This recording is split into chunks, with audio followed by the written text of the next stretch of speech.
Hello दोस्तों इस video में मैं आपको 3D प्रिंटर असेंबल करके दिखाने वाला हूँ। ये प्रिंटर मैंने अमेज़न से परचेस किया है और इसका एग्जैक्ट मॉडल नंबर है एंडर 3। तो आगे दोस्तों मैं स्टेप बाय स्टेप आपको ये प्रिंटर असेंबल करके दिखाने वाला हूँ, तो वीडियो को एंड तक जरूर देखिए। और हाँ, अगर चैनल पे नए हैं तो सब्सक्राइब कीजिए और वीडियो को लाइक करना ना भूले।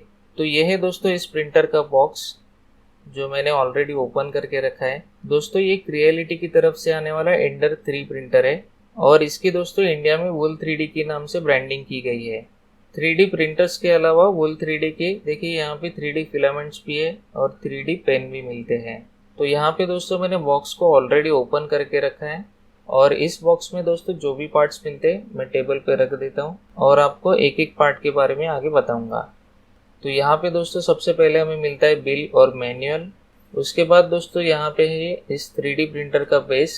तो यहाँ पे दोस्तों आपको एक स्क्वायर प्लेट दिख रही है जिसपे wool3d.com लिखा है। यह है इसका बेड जहाँ पे मटेरियल प्रिंट होता है।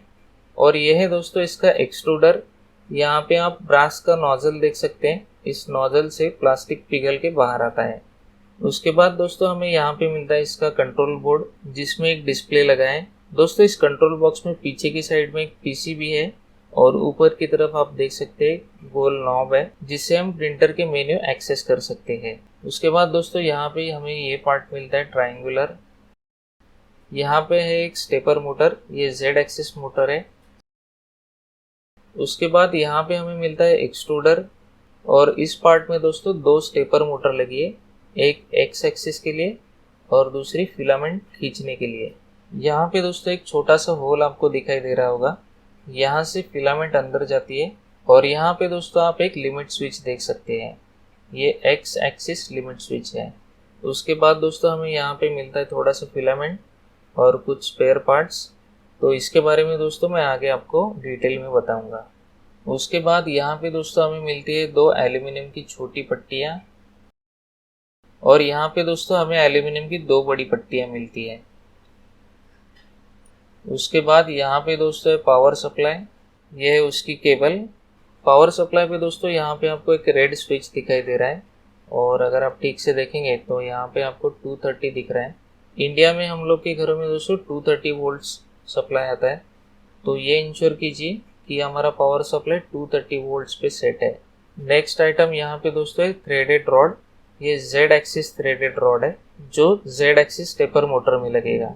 और ये रॉड खराब ना हो जाए इसके लिए इसके ऊपर एक प्लास्टिक की कवरिंग है और इस रॉड पे ग्रीस भी लगा हुआ होता है। उसके बाद दोस्तों यहाँ पे हमें एक प्लास्टिक का पाउच मिलता है जिसके अंदर स्पेयर्स है और इसके बारे में मैं आपको डिटेल में आगे बताऊंगा। यहाँ पे दोस्तों हमें मिलता है एक स्पूल होल्डर, इसमें दोस्तों फिलामेंट रोल अटकाया जाता है। उसके बाद हमें मिलता है ये स्क्रेपर और फाइनली दोस्तों यहाँ पे हमें ऑरेंज कलर की ट्यूबिंग मिलती है। मुझे लग रहा है ये डेकोरेशन पर्पस के लिए, तो मोस्ट प्रोबेबली मैं ये यूज़ नहीं करने वाला। तो ये सारे पार्ट्स दोस्तों हमें इस बॉक्स में मिलते हैं। अब चलिए मैं आपको छोटे छोटे पार्ट्स के बारे में बताता हूँ। तो सबसे पहले दोस्तों हमें मिलते हैं M5/45 स्क्रूज। उसके बाद दोस्तों हमें यहाँ पे मिलते हैं M5/25 स्क्रूज। उसके बाद दोस्तों यहाँ पे है M4/16 स्क्रूज। उसके बाद यहाँ पे है M4/20 स्क्रूज। उसके बाद यहाँ पे दोस्तों है M4/18P स्क्रूज। यहाँ पे है M5/8 स्क्रूज। उसके बाद दोस्तों हमें यहाँ पे मिलते हैं दो टी नट्स, ये है M5 टी नट्स। उसके बाद यहाँ पे दोस्तों हमें मिलता है Z एक्सिस लिमिट स्विच। उसके बाद यहाँ पे दोस्तों हमें मिलता है एक स्पेयर नोजल और दो ट्यूब फिटिंग्स है। उसके बाद दोस्तों यहाँ पे हमें मिलता है एक बेल्ट। उसके बाद दोस्तों यहाँ पे हमें मिलता है X एक्सिस बेल्ट टेंशनर। अब भी जो दोस्तों आपने बेल्ट देखा उस बेल्ट में टेंशन बनाए रखने के लिए इसका यूज़ होता है। उसके बाद दोस्तों हमें यहाँ पे मिलता है एक SD कार्ड और SD कार्ड रीडर, ये 8 GB का SD कार्ड है। ये कार्ड दोस्तों डायरेक्टली प्रिंटर में लगता है और इस कार्ड के थ्रू ही हम लोग 3D ऑब्जेक्ट प्रिंट करते हैं। उसके बाद दोस्तों हमें यहाँ पे एक पतली तार मिलती है, इस तार का यूज़ करके हम नोजल में अगर कुछ कचरा वगैरह अटका है तो उसे हम क्लियर कर सकते हैं। दोस्तों इस प्रिंटर को असेंबल करने के लिए हमें जो भी टूल्स की ज़रूरत है वो इस प्रिंटर के साथ ही आते हैं, तो ये रहा है इन टूल्स का पैकेट। उसके बाद दोस्तों हमें मिलती है प्लायर फाइनली दोस्तों यहाँ पे आप देख सकते हैं 2 प्लास्टिक पार्ट्स है और 3-4 जिप टाइज है। तो चलिए दोस्तों अब इस प्रिंटर की असेंबली स्टार्ट करते हैं और देखते हैं इसे स्टेप बाय स्टेप कैसे असेंबल करना है। तो यहाँ पे दोस्तों आप देख सकते हैं सबसे पहले मैंने यहाँ पे इस बेस को लिया है। 3D प्रिंटर का ये बेस है। तो सबसे पहले दोस्तों हम बेस को एग्जामिन करेंगे। बेस को एग्जामिन करने के लिए फर्स्ट स्टेप है इस बेस प्लेट को, मतलब जो प्रिंटर का बेड है ये रेक्टेंगुलर प्लेट, इसे मैं आगे पीछे करके देखूंगा कि ये फ्रीली मूव हो रही कि नहीं। इस बेड की मूवमेंट में दोस्तों कहीं पे रेजिस्टेंस तो नहीं फील हो रहा है, ये आपको चेक करना है। तो यहाँ पे आप देख सकते हैं ये इजीली आगे पीछे हो रहा है और इसकी मूवमेंट भी फ्री है, मतलब ना ही ये ज़्यादा टाइट है और ना ही ज़्यादा लूज। दूसरी इंपॉर्टेंट बात दोस्तों, यहाँ पे मैंने इस बेस को लेफ्ट हैंड से पकड़ के रखा है और राइट हैंड से मैं बेड को ऊपर नीचे मूव कर रहा हूँ। यहाँ पे मैं ये चेक कर रहा हूँ कि इसमें कोई प्ले तो नहीं है। इस बेड में दोस्तों कोई भी प्ले नहीं होना चाहिए। अगर दोस्तों इसमें प्ले है तो नीचे की साइड में आपको यहाँ पे 2 नट मिलेंगे। दोस्तों इन 2 नट को टाइट या लूज करके आप बेस को एडजस्ट कर सकते हैं। मतलब दोस्तों इन 2 नट का यूज करके इस प्रिंटर की वाई एक्सिस को एडजस्ट करना है। दोस्तों मुझे मेरे प्रिंटर में कोई एडजस्टमेंट करने की ज़रूरत नहीं पड़ी क्योंकि ये प्रॉपरली सेट थी। प्रिंटर के बेड के ऊपर राइट हैंड साइड में दोस्तों आपको 4 क्लिप्स दिखाई दे रही हैं। ये 4 क्लिप अभी काम की नहीं है तो इन्हें मैं हटा देता हूँ। दोस्तों इन क्लिप्स को हटाने के बाद बेड के ऊपर की ये प्लेट भी मैंने हटा दी। इसे मैंने साइड में रख दिया क्योंकि फ़िलहाल हमें इसकी ज़रूरत नहीं है। उसके बाद दोस्तों मैंने यहाँ पे एल्यूमिनियम की पट्टी ली है। प्रिंटर के बॉक्स में सबसे लंबी वाली जो पट्टी मिलती है वो ये पट्टी है। ऐसी दोस्तों 2 पट्टियाँ हमें मिलती है। इसमें से एक पट्टी में यहाँ पे नीचे की साइड में 2 होल है और दूसरी पट्टी में दोस्तों देखिए यहाँ पे 2 होल है, एक दूसरे से बहुत ज़्यादा डिस्टेंस पे है। दोस्तों प्रिंटर की बेस में नीचे की तरफ यहाँ पे एक ब्लैक कलर का बॉक्स आपको दिखाई देगा। ये बॉक्स जब आपकी तरफ होगा तो ये हो गई प्रिंटर की फ्रंट साइड और ये हो गई इसकी राइट साइड। तो राइट साइड में दोस्तों ये वाली पट्टी लगेगी जिसमें 2 होल्स वर्टिकली है और एक दूसरे से ज़्यादा डिस्टेंस पे है। इस पट्टी को यहाँ पे लगाने के लिए दोस्तों मैं M4x45 स्क्रूज का यूज़ कर रहा हूँ, जो इस किट में मिलने वाले सबसे लंबे स्क्रू हैं। तो चलिए अब इसे लगा देते हैं। यहाँ पे आपको दोस्तों ध्यान रखना है कि ये 2 होल अंदर की साइड में आने चाहिए, मतलब इस तरह से ये पट्टी लगेगी। यहाँ पे फ्रेम के ऊपर दोस्तों राइट साइड में आप 2 होल्स देख सकते हैं। तो इन 2 होल्स में दोस्तों इस पट्टी को लगाना है। इसे लगाने के लिए दोस्तों सिंपली मैंने प्रिंटर के बेस को टिल्ट किया। यहाँ पे सिंपली मैंने 2 स्क्रू पास कर दिए और ये पट्टी देखिए ऊपर इस तरह से लगानी है। तो पहले तो दोस्तों मैंने इन दोनों स्क्रूज को हाथ से टाइट कर लिया, जितना हो सके उतना मैंने हाथ से टाइट किया। इसे फुल टाइट करने की अभी ज़रूरत नहीं है। उसके बाद दोस्तों मैंने यहाँ पे एलन की ली है और एलन की का यूज़ करके मैंने थोड़ा सा और इसको टाइट किया, लेकिन अभी भी मैंने इसे फुल टाइट नहीं किया है। दोस्तों इन दोनों स्क्रूज को हल्का सा लूज छोड़ दीजिए। इन दोनों स्क्रूज को हम लास्ट में टाइट करने वाले हैं। तो दोस्तों इस प्रिंटर की राइट साइड वाली पट्टी लग चुकी है, तो चलिए लेफ्ट साइड वाली पट्टी लगा लेते हैं। लेफ्ट वाली पट्टी लगाते समय दोस्तों आपको ध्यान रखना है कि ये दोनों होल्स नीचे की साइड में आने चाहिए।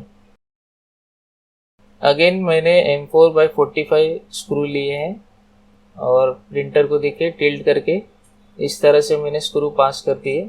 जितना हो सके मैंने उतना हाथ से टाइट किया, बाद में एलन की से थोड़ा सा टाइट किया। और दोस्तों इन चारों स्क्रूज को एंड में पूरा टाइट करेंगे। तो यहाँ पे दोस्तों आप देख सकते हैं मैंने लेफ्ट और राइट वाली मतलब दोनों पट्टियों को लगा दिया है। चलिए अब पावर सप्लाई कनेक्ट करते हैं। तो ये है दोस्तों हमारा पावर सप्लाई और ये है इसका कनेक्टर जो प्रिंटर में लगेगा। तो यहाँ पे दोस्तों इस स्विच वाला जो पार्ट है तो वो प्रिंटर पे इस साइड में इस तरह से लगेगा। तो यहाँ पे दोस्तों राइट वाली जो वर्टिकल पट्टी है, इस पट्टी में 2 होल दिए गए हैं। इन 2 होल्स में हमें पावर सप्लाई को कसना है और इसे कसने के लिए दोस्तों मैंने M4x20 mm स्क्रूज का यूज़ किया है। तो यहाँ पे दोस्तों मैंने दोनों स्क्रूज को होल्स के थ्रू पास किया और एलन की से टाइट कर दिया। तो यहाँ पे दोस्तों मैंने एलन की से दोनों स्क्रूज को टाइट कर दिया है और पावर सप्लाई को अपनी जगह पे लगा दिया है। उसके बाद दोस्तों मैंने यहाँ पे Z एक्सिस लिमिट स्विच लिया है। इस लिमिट स्विच को लेफ्ट साइड में यहाँ पे लगाना है। दोस्तों यहाँ पे आपको छोटा एक कनेक्टर भी दिखाई देगा जिस पे Z लिखा है, तो इसी साइड में इस लिमिट स्विच को लगाना है। सबसे पहले दोस्तों यहाँ पे 2 स्क्रू दिए गए हैं दोस्तों इन दोनों स्क्रू को सिर्फ लूज करना है, इन्हें कम्प्लीटली निकालना नहीं है। इन दोनों स्क्रू के पीछे आपको एक एक टी नट मिलेगा। तो यहाँ पे दोस्तों मैंने इन दोनों टी नट को इस तरह से सीधा किया और इसे देखिए इस साइड में इस तरह से लगाना है। इसे यहाँ पे रखने के बाद दोस्तों एलन की का यूज़ करके मैंने यहाँ पे इसे टाइट कर दिया। तो ये टी नट दोस्तों अंदर ऑटोमेटिकली कैच हो जाएंगे और हमारी लिमिट स्विच असेंबली अपनी जगह पर फिट हो जाएगी। दोस्तों इन दोनों स्क्रू को हल्का टाइट करने के बाद आप एक बार देख लीजिए कि ये प्रॉपरली अलाइन है कि नहीं। मतलब ये जो वर्टिकल पट्टी है उसके साथ इसकी अलाइनमेंट ठीक होनी चाहिए। इसी के साथ साथ यहाँ बॉटम में ये टच होना चाहिए। ये सब चेक करने के बाद अगर आप सेटिस्फाइड है तो इन दोनों स्क्रूज को टाइट कर दीजिए। तो यहाँ पे दोस्तों Z एक्सिस लिमिट स्विच लग चुका है। चलिए अब ये छोटा वाला कनेक्टर इसमें लगा देते हैं। इस पिन को लिमिट स्विच के नीचे से लगाना है, कुछ इस तरह से। तो अभी दोस्तों हमने यहाँ पे लिमिट स्विच लगाया और उसका कनेक्टर भी कनेक्ट किया। तो इस लिमिट स्विच के पीछे की बाजू मतलब यहाँ पर दोस्तों एक स्टेपर मोटर लगेगी, Z एक्सिस स्टेपर मोटर। तो ये है दोस्तों Z एक्सिस स्टेपर मोटर। चलिए इसे लगा देते हैं। ये मोटर लगाने के लिए दोस्तों मैं M4/18P इन स्क्रूज का यूज़ करने वाला हूँ। तो सिंपली दोस्तों मैंने इन दोनों स्क्रूज को मोटर के ऊपर जो ब्लैक वाली पट्टी है उसमें 2 होल्स है, उन 2 होल्स में डाल दिया और बाद में दोस्तों मैंने एलन की से इसे थोड़ा टाइट किया। तो यहाँ पे दोस्तों मैंने मोटर को लगा दिया है और इसे मैंने थोड़ा सा लूज छोड़ा है। इसे हम एंड में फुल टाइट करेंगे। तो चलिए अब नेक्स्ट स्टेप की तरफ बढ़ते हैं। नेक्स्ट स्टेप के लिए दोस्तों हमें इन 3 पार्ट्स की ज़रूरत है। यहाँ पे दोस्तों एक्सट्रूडर है और इसके साथ साथ दोस्तों इन 2 एल्यूमिनियम की पट्टियों की हमें ज़रूरत पड़ेगी। इन पट्टियों को दोस्तों आप ठीक से देखेंगे तो एक पट्टी में एक साइड में 2 होल्स है और दूसरी साइड में भी सेम 2 होल्स है। और दूसरी पट्टी अगर आप देखेंगे तो इसमें एक साइड में इस तरह से 3 होल्स है और दूसरी साइड में इस तरह से 3 होल्स है। तो इस पट्टी की फ़िलहाल हमें ज़रूरत है। इस पट्टी में इस साइड में दोस्तों यहाँ पे 3 होल्स है और इसके पीछे बाजू आप देखेंगे तो यहाँ पे एक बड़ा सा होल किया है। तो ये बड़ा वाला होल दोस्तों इस नट के लिए बनाया गया है और ये पट्टी देखिए कुछ इस तरह से लगेगी। यहाँ पे दोस्तों आप गौर से देखेंगे तो आप देख सकते हैं लेफ्ट साइड वाले 2 होल्स यहाँ पे मैच हो गए हैं। तो इन 2 होल्स में दोस्तों स्क्रू लगाना है और इन दोनों होल्स में M4/16 स्क्रू लगने वाला है। दोस्तों इसे लगाना थोड़ा सा ट्रिकी है। तो यहाँ पे दोस्तों इन दोनों बोल्ट्स को मैंने अंदर डाल दिया और इस पट्टी को दोस्तों इस तरह से लगाना है और अभी दोस्तों इन दोनों स्क्रूज को एलन की से टाइट करना है। और इसे टाइट करने के लिए यहाँ पे देखिए 2 होल्स दिए गए हैं। तो इन होल्स के थ्रू एलन की पास करनी है और इन दोनों स्क्रूज को टाइट करना है। तो यहाँ पे दोस्तों आप देख सकते हैं मैंने दोनों स्क्रूज को अपनी अपनी जगह पे टाइट कर दिया है। तो अभी दोस्तों हमने जो असेंबली रेडी की है, इस असेंबली को दोस्तों इस तरह से पकड़ना है कि QR कोड वाला पार्ट सामने की तरफ आना चाहिए। उसके बाद दोस्तों मैंने यहाँ पे हॉट एंड को लिया है और इस हॉट एंड में पीछे की तरफ आपको 3 व्हील दिखाई देंगे। तो इन 3 व्हील्स को सिंपली इस हॉट एंड को देखिए इस तरह से लगाना है। ये 3 व्हील्स के ऊपर देखिए इस तरह से आगे पीछे स्लाइड होगा। तो यहाँ पे दोस्तों हमने हॉट एंड को लगा दिया अपनी जगह पे। इस हॉट एंड को लगाने के बाद दोस्तों यहाँ पे मैंने ट्रायंगुलर पार्ट लिया है। इस पार्ट के ऊपर भी आपको 3 व्हील्स मिलेंगे और इस प्लेट में देखिए दोस्तों यहाँ पे 2 होल्स है। तो इन 2 होल्स को इन 2 होल्स के साथ मैच करके पीछे की साइड में देखिए इस तरह से लगाना है। यहाँ पे आप देख सकते हैं एक बड़ा सा होल है। तो ये होल इस स्क्रू की माथे के लिए बना है और ये कुछ इस तरह से लगेगा। यहाँ पे आप देख सकते हैं दोनों होल्स प्रॉपरली मैच हो रहे हैं। अब सिंपली दोस्तों इसमें मैंने M4/16 स्क्रूज लगा के इसे टाइट कर दिया। ये दोनों स्क्रू टाइट करते समय आपको इस बात का ध्यान रखना है कि ये दोनों पट्टियाँ एक लाइन में होनी चाहिए, मतलब सीधी होनी चाहिए, मतलब इन दोनों की एज एकदम पैरेलल होनी चाहिए। उसके बाद दोस्तों मैंने यहाँ पे इस बेल्ट को लिया है। इस बेल्ट को दोस्तों अगर आप ठीक से देखेंगे तो इसकी एक साइड में टीथ बने हैं और दूसरी साइड प्लेन है। तो इस टीथ वाली साइड को दोस्तों नीचे की तरफ रखते हुए और इस बेल्ट को दोस्तों देखिए इन दोनों व्हील्स के नीचे से पास करना है। उसके बाद दोस्तों मैंने आगे यहाँ पे इस बेल्ट को देखिए इस तरह से पास किया है और यहाँ पे जो स्टेपर मोटर है उस पे लगी हुई पुली के ऊपर से इसे देखिए इस तरह से पास करना है और फिर से देखिए नीचे से मैंने इसे डाल के दूसरी तरफ बाहर निकाल दिया। यहाँ पे दोस्तों आपको एक ही बात का ध्यान रखना है कि ये बेल्ट पुली के ऊपर प्रॉपरली सेट हो और पुली की टीथ में ये प्रॉपरली अटकना चाहिए।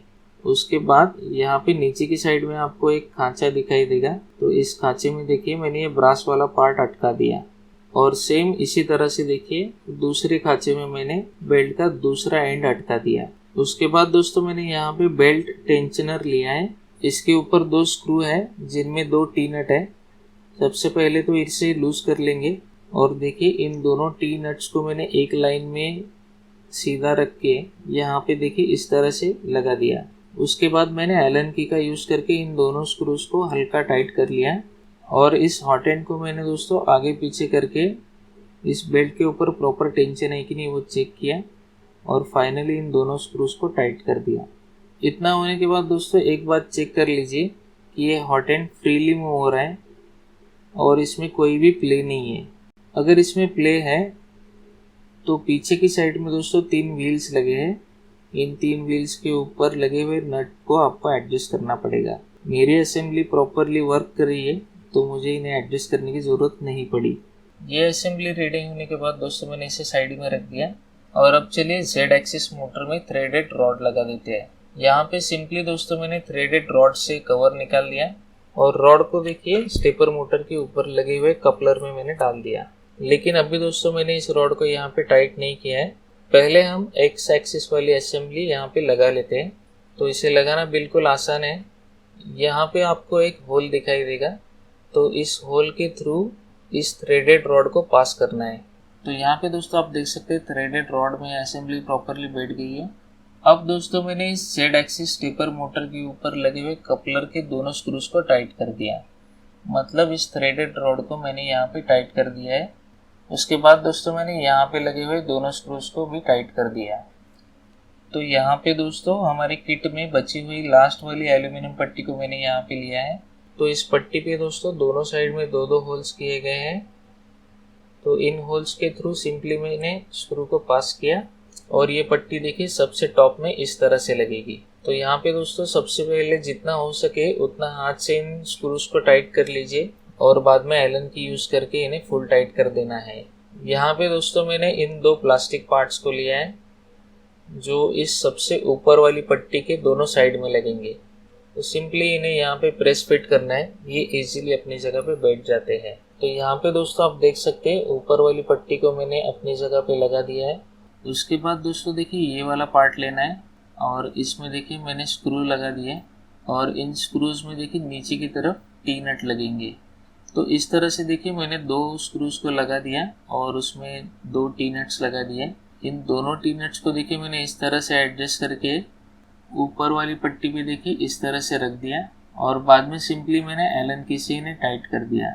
उसके बाद दोस्तों देखिए ये प्लास्टिक वाला पार्ट है जिसमें हमारा स्पूल मतलब फिलामेंट का रोल लगता है। तो ये प्लास्टिक वाला पार्ट देखिए यहाँ पे इस तरह से लगेगा। तो यहाँ पे दोस्तों ये स्पूल होल्डर भी हमारा लग चुका है। अब चलिए डिस्प्ले की तरफ आते हैं। इस डिस्प्ले पे कंट्रोल नॉब भी दिया गया है। यहाँ पे पीछे की साइड में आप देख सकते हैं 3 कनेक्टर हैं और इसमें दोस्तों अब भी आप पिन लगा लेंगे तो ये आसान हो जाएगा आपके लिए। इन 3 कनेक्टर में से सबसे राइट वाले कनेक्टर में इस पिन को लगाना है और यहाँ नीचे की साइड में दोस्तों आपको 2 होल्स दिखाई दे रहे हैं डायगोनली। इन दोनों होल्स में स्क्रू लगा के एलन की से टाइट करना है। तो यहाँ पे दोस्तों हमारा डिस्प्ले और कंट्रोल यूनिट लग चुका है। यहाँ पे दोस्तों हमारे प्रिंटर की असेंबली ऑलमोस्ट पूरी हो चुकी है। तो चलिए कनेक्शंस कर लेते हैं। तो यहाँ पे प्रिंटर की बैक साइड में आते हैं। तो सबसे पहले दोस्तों पावर सप्लाई की केबल को कनेक्ट कर लेते हैं। ये येलो वाला कनेक्टर सिंपली आपस में जोड़ देना है। यहाँ पे दोस्तों इस स्टेपर मोटर में थ्रेडेड रॉड लगा है। ये जेड एक्सिस मोटर है। तो यहाँ पे दोस्तों मैंने एक कनेक्टर लिया है, ये बड़ा वाला कनेक्टर है जिसमें जेड लिखा है। तो ये कनेक्टर इस मोटर में लगेगा। तो चलिए मैं इसे लगा देता हूँ यहाँ पे। तो जिस कनेक्टर पे जेड लिखा है वो मैंने जेड स्टेपर मोटर में लगा दिया है। उसके बाद दोस्तों यहाँ पे मैंने दूसरा एक बड़ा वाला कनेक्टर लिया है जिस पे ई लिखा है, मतलब ये एक्सट्रूडर मोटर का है। तो ये वाली दोस्तों एक्सट्रूडर मोटर है जिसमें यहाँ पे स्प्रिंग लगी है। तो यहाँ पे मैं इसे चलिए कनेक्ट कर देता हूँ।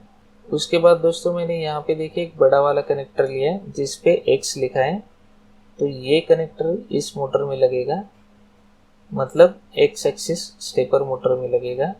तो इसे देखिए मैंने सिंपली इस तरह से नीचे से लगा दिया। उसके बाद दोस्तों मैंने एक छोटा वाला कनेक्टर लिया है यहाँ पे जिस पे X लिखा है, और यहाँ पे दोस्तों आप देख सकते हैं एक छोटा सा कनेक्टर है, तो इसमें इसे लगाना है। इसको सिंपली मैंने देखिए इस तरह से अपनी जगह पे रखा और उंगली से प्रेस कर दिया। इसे लगाना थोड़ा सा ट्रिकी है, लेकिन ये इतना भी डिफ़िकल्ट नहीं है। उसके बाद दोस्तों मैंने हमारी स्पेयर पार्ट्स की बैग में से देखिए ये न्यूमेटिक फिटिंग निकाली है, और ये देखिए एक्सट्रूडर मोटर के ऊपर यहाँ पर लगेगी। इसे यहाँ पर लगाने के बाद दोस्तों मैंने अप्रोप्रिएट पाने से टाइट कर दिया। दोस्तों इस पार्ट को एकदम ज़्यादा टाइट करने की ज़रूरत नहीं है, क्योंकि ये ब्रास का पार्ट है, मतलब मेटल का पार्ट है, और जिसमें ये टाइट हो रहा है वो प्लास्टिक है, तो शायद वो ख़राब हो सकता है। तो एकदम ज़्यादा जोर लगाने की ज़रूरत नहीं इसमें। बाद में दोस्तों मैंने देखिए यहाँ पे ये वाइट वाली ट्यूब ली है, ये PTFE ट्यूब है। तो इस ट्यूब में देखिए सिंपली इस न्यूमेटिक फिटिंग के अंदर प्रेस करना है, और इसे देखिए मैंने एक दो बार खींच के देखा तो ये अपनी जगह पे फिट बैठ चुकी है। और फाइनली दोस्तों देखिए मैंने यहाँ पे एक दो जिप टाई लगा दिए और उसका एक्स्ट्रा वाला पार्ट मैंने काट दिया। तो ये जिप टाइज देखिए मैंने एकदम टाइट नहीं किए हैं, थोड़ा लूज ही रखा है ताकि इन वायर्स की मूवमेंट में आसानी हो। तो यहाँ पे दोस्तों हमारा प्रिंटर ऑलमोस्ट रेडी है। फाइनली देखिए मैं इस प्लेट को बेड के ऊपर रख देता हूँ, और इसमें देखिए मैंने 4 क्लिप्स इस तरह से लगा दिए। फाइनली दोस्तों यहाँ पे बॉटम में लगे हुए इन चारों स्क्रूज को, मतलब राइट साइड वाले 2 और लेफ्ट साइड वाले 2 स्क्रूज को मैंने एलन की से टाइट कर दिया, और इसी के साथ साथ हमारा 3D प्रिंटर प्रिंटिंग करने के लिए रेडी है। फाइनली दोस्तों देखिए मैंने यहाँ पे पावर केबल लगा दी, और मैं प्रिंटर को फर्स्ट टाइम स्टार्ट करने जा रहा हूँ।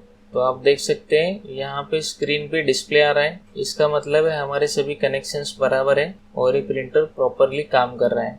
तो दोस्तों ये है इस प्रिंटर के असेंबली का वीडियो। ये वीडियो आपको कैसा लगा मुझे कमेंट्स में ज़रूर बताइए। आपके कुछ डाउट्स या सजेशंस है तो मुझे ज़रूर बताइए, और नेक्स्ट वीडियो में दोस्तों मैं बेड लेवलिंग और फर्स्ट प्रिंट कैसे लेनी है इसके बारे में बताऊँगा। आई होप आपको ये वीडियो अच्छा लगा होगा। Thank you for watching.